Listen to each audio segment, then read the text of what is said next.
A federal judge has ruled former Obama administration official Susan Rice, Ben Rhodes, must answer written questions under oath about the Benghazi terror attacks. Judicial Watch investigating whether the 2012 terrorist attacks were a factor in keeping Mrs. Clinton's emails secret. A post-discovery hearing will be held at a later date to determine whether Hillary Clinton and her former chief of staff, Cheryl Mills, can be deposed in precisely the same way. Think about that. We're talking about almost 7 years. 7 years to get answers to questions. Well, joining us tonight, Congressman Matt Gaetz, a member of the House Judiciary and Armed Services Committees. And Congressman, it's great to have you with us. I want to, if I did not say this, Judge Royce Lamberts is to be congratulated for making this decision. I think it's terrible that it's taken 7 years, but thank God we've got judges like Lamberts to make such decisions. Well, unfortunately, Lou, there won't really be accountability here because the prior Justice Department gave out so many immunity deals to Hillary Clinton associates before ever knowing the extent to which they may have been involved in criminal behavior. And so, you know, I think that the opportunity for us to have gotten some real consequence for the people who broke the law, unfortunately, has likely passed because Jeff Sessions was so slow kind of on the uptake and taking the reins of the Department of Justice. But I have to go back to your last segment on China, Lou. I think that before you do that, sure. Can I say I've been reduced in this instance and I am genuinely pleased by the judge's decision because I would just like to see some scintilla of truth emerge about Benghazi from our officialdom, the United States government. It would be splendid to see. Well, that's how I've been worn down over the course of the past 7 years on Benghazi. Well, we know what happened. It's not like this is some great mystery we still have to solve. There was a situation where Hillary Clinton was more worried about geopolitical balance than she was about the safety of the Americans who were having to ward off a terrible attack in defense of our ambassador in a circumstance that had been erupting for quite some time. And so, like, it's not like history will have some great question as to what occurred. It's just that the people who were engaged in the worst conduct won't be held accountable because the Congress is an inept institution at holding people accountable. Well, certainly some conferences that are. One comes to mind, but we won't go there. You were fascinated by my brilliant interview earlier with Gordon Chang in China. I want to remind you of that question.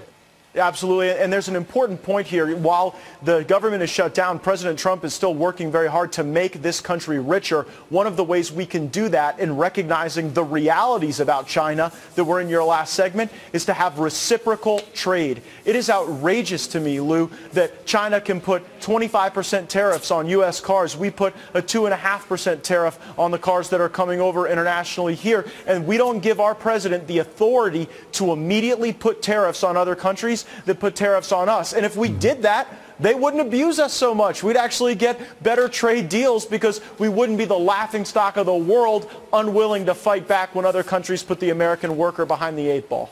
And Congressman, I want to give you credit. You're a co-sponsor of the legislation. Congressman Sean Duffy with us last night talking about what had happened to a number of co-sponsors right after the Koch brothers, the Chamber of Commerce, the Cardinal himself, Tom Donahue, who has run the chamber for years, representing business, big business, multinationals, and the hell with the national interest. Congratulations to all of you who are working to give the president the tools to deal with these extraordinary trade deficits.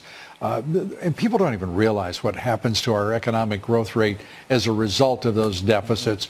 But good for you. But this president will take them on, Lou. I mean, the difference is that presidents that are Republican and Democrat in the past have been the valets for the special interests on K Street and the multinational companies. Those people didn't elect Donald Trump. Donald Trump was elected in spite of the millions of dollars that big business put against him. So he has a unique opportunity to actually fight for the American worker. And where you look at where this 2020 election is going to be won, in Pennsylvania, in Michigan, Wisconsin, Minnesota, there are a lot of people there who want a fair shake at putting the best product out into the world without being the laughingstock as a consequence of bad trade deals. Reciprocal trade will get the job done, and I'm glad that even during the shutdown, this president is fighting for for fair reciprocal trade. Absolutely. And I think we ought to also point out something. The very people who are attacking this president are the U.S. multinationals and the business lobbyists and the big companies that own fake news, that is the news media,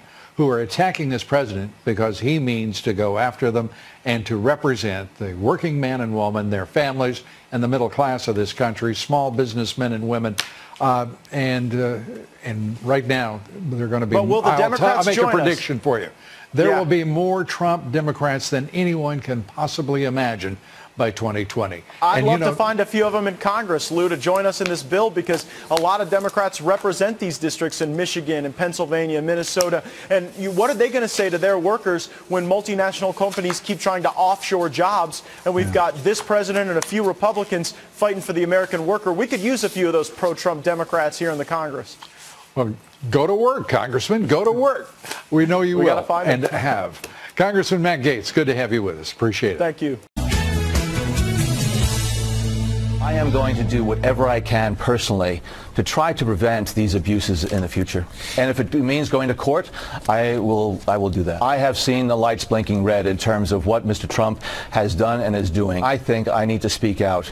And so I've been speaking out rather forcefully because I believe it's important to do so. I don't believe I'm being political at all. That's the funny part right there. Let's bring in Newt Gingrich, Fox News contributor, former Speaker of the House. He ran for president and the author of Trump's America, out now. Mr. Speaker, good morning to you. Good morning. Well, why do you think so many Republicans are going after John Brennan? He just admitted, he said, I don't think I'm political at all. What's your problem with him?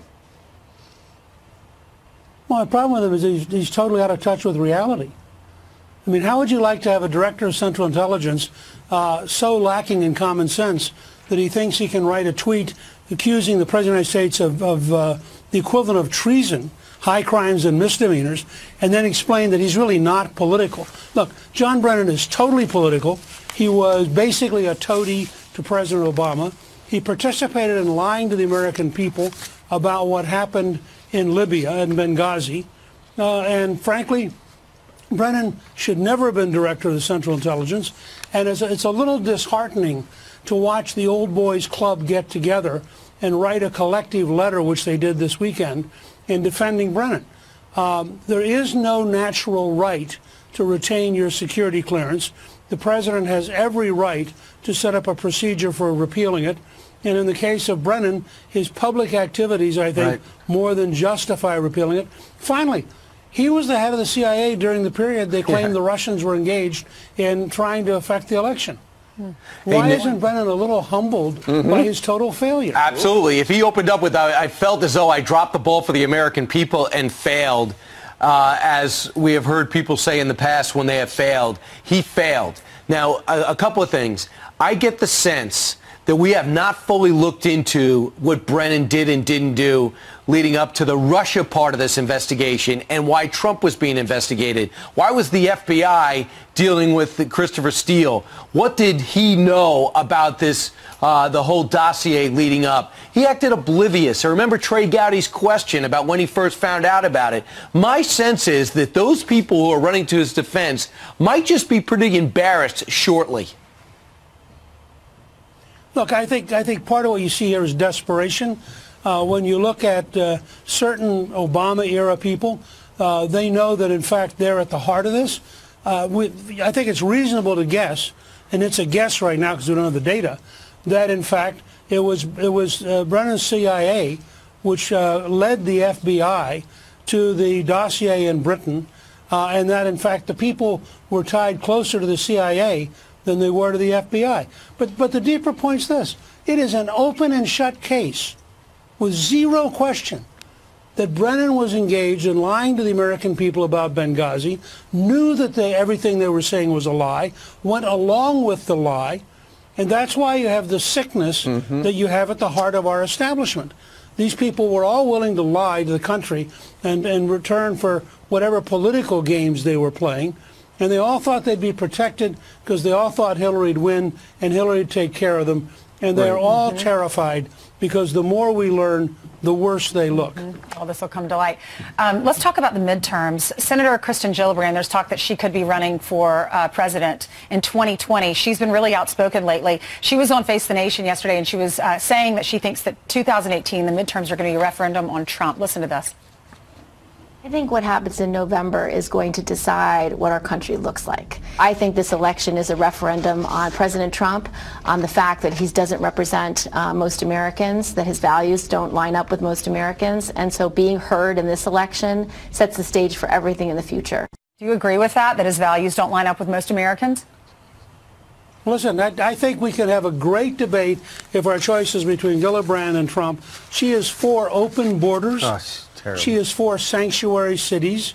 She is against ICE. She represents an absolute total turnaround on gun control. She used to be pro-NRA when she was an upstate New York congresswoman. Once she became a statewide New York senator, she became anti-gun. I think you go down the list of what she believes in, and that's about 30% of the country. So if I were Trump, I'd say willingly, let's have a debate over these two sets of values. He likes lower taxes and more jobs. She likes higher taxes and more food stamps. Pretty clear choice. Right. He likes conservative judges. She likes radical judges. Right. Mr. Speaker, you know better than anybody what it's like to run for Congress, and you've gone through midterm cycles as well.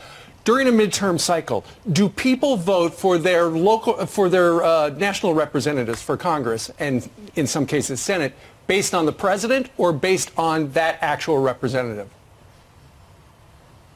I think there's a tremendous impact in every election now because of the nature of the country. You guys are in 435 congressional districts every morning. So you can't talk about a purely localized election because the waves of things really matter. And that's why I think, for example, that the story on Sunday was so important, that Don McGahn, the White House counsel, had spent 30 hours giving briefings to Mueller's staff with no executive privilege, no presidential client confidentiality. And I have a piece that will come out at Fox News later on today saying this is the end of the Mueller investigation. You can't reasonably ask for more than 30 hours of the White House counsel, find nothing, and claim you need to keep looking. So I think what you're going to see is by this fall, but we don't know if he found investigative anything. Stuff will be gone. Mr. Speaker, we don't know what he found. How do we know what he found? Well, we do know from the Don McGahn said flatly he saw nothing that the president did that was in any way illegal. And if you have the top lawyer who has testified openly for 30 hours, I think it says that there's nothing there for Mueller or he would have done something. And his entire investigation, I think, in terms of why he was picked, is a total bust. I mean, we see no evidence of any kind of collusion, certainly no evidence that the president did anything wrong. The reason I think that matters is when that disappears, if you are the average American and you've been led by the elite media for 2 years to believe that there was something terrible here, and it all goes away, I think suddenly Trump looks dramatically more acceptable, dramatically more plausible. And I think he ought to accept Gillibrand's challenge. Let's have this an election, a choice this fall between hard left values, socialism, government-run health care, and what President Trump is trying to do. I think he wins that by a big margin. But he's got to finish up by September 1st or go dark, or else he's going to affect the election, and he's got to be responsible about that. Thanks so much, Newt Gingrich. Thank you. Good to be with you.